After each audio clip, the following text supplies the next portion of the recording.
Well, Merry Christmas, everybody. Just talked the kids into firing up the sled, and we're gonna go around the trail, put them in the sled, and go pack the trail down with Gage for a run. It's Christmas Eve. Going out to Grant's tonight to play some games and have a Christmas drink. My mom's going out. So I just wanted to thank all of you guys for another year of successful video making. Wish everybody a happy holiday and let you know that you probably won't see me until the new year. I'm going to take a week off, just do Christmas stuff, hanging out, whatever, taking Gage on the trails. Oh God, he's fast. There he goes. All right, guys. Merry Christmas, Happy New Year, and I will see you guys in a week or two.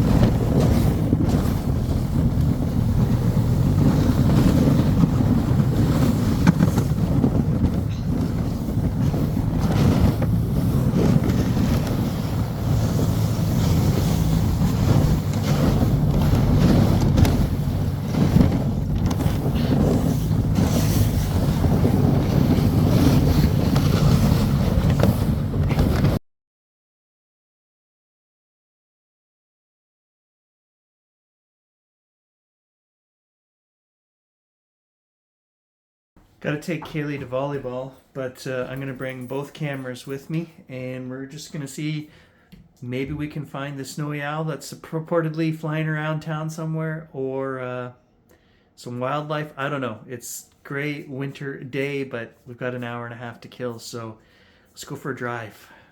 All right. Winter, it's happening out there.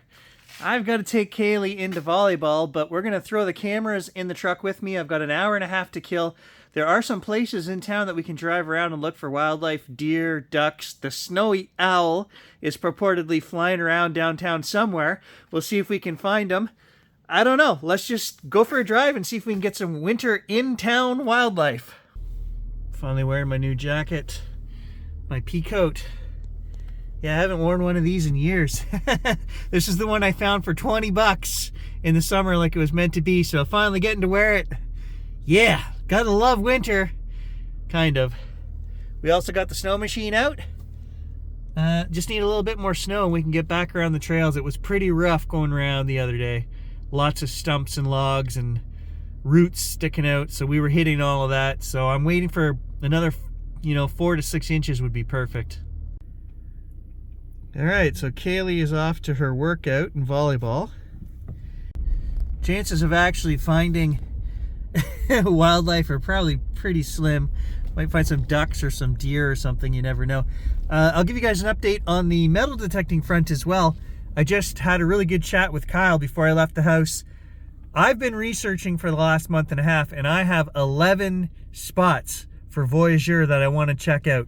Possible fort sites, just sites where they would have stopped along the journey. Like every 3 miles, these guys were stopping, pulling over. They had rest spots, camps, places for, if bad weather came up where they could pull the canoes in.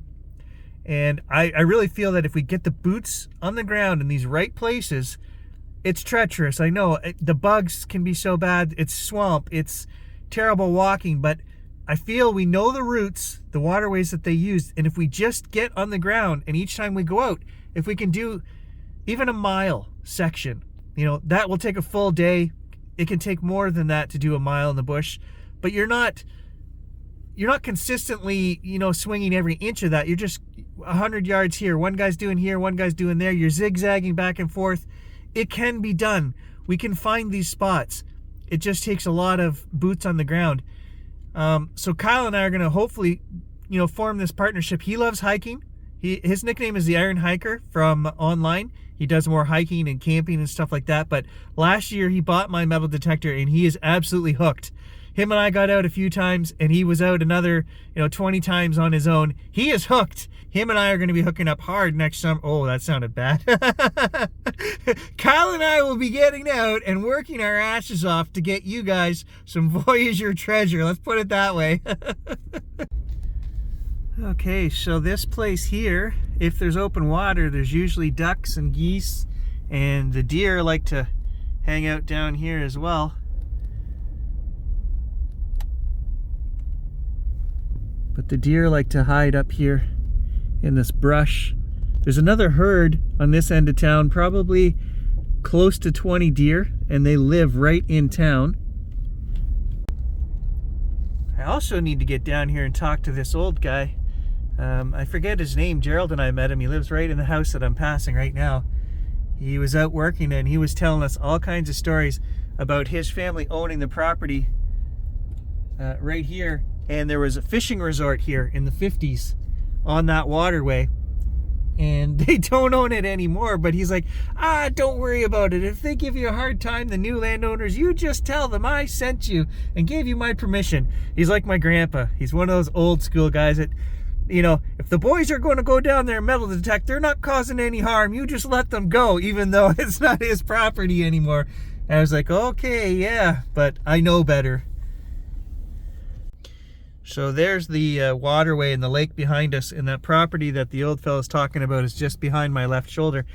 They had the old farmhouse there. That's where I got the pictures of the green truck, the 1950s Mack truck before the kids smashed all the lights off of it, was back in that field back there. So there is history there for sure. I think he said that his grandfather bought the property in the 1930s. So, and who knows what was there before. Albert? I think his name was Albert? Maybe? Yeah, I think that was his name. Well, can't have any birds if there's no open water.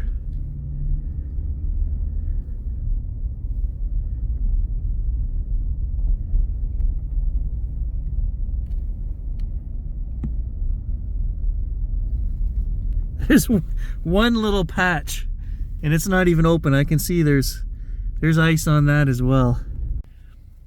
Okay, there's a couple ducks down there. They look bloody cold.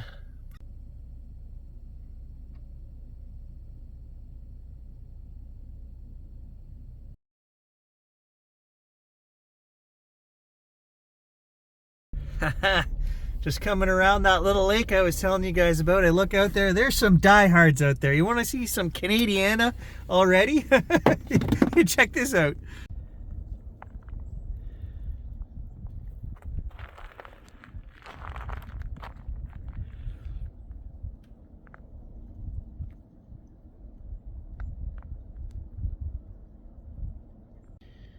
Yeah, those are the guys there that you got to worry about. As I showed you guys in yesterday's video, the swamp at my place is not frozen yet. So there might be a couple inches of ice out there.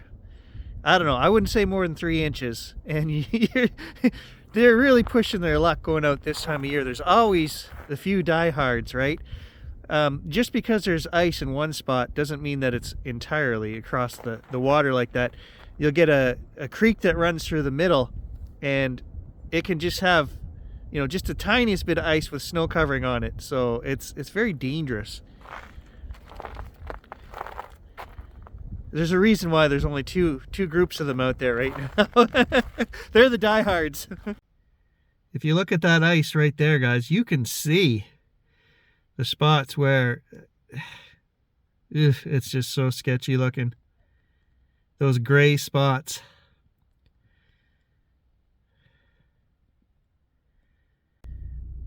On the back of that guy's truck right there, there's further proof that he's fishing nuts. He's got stickers on his window. Yeah, you wouldn't catch me going out there yet.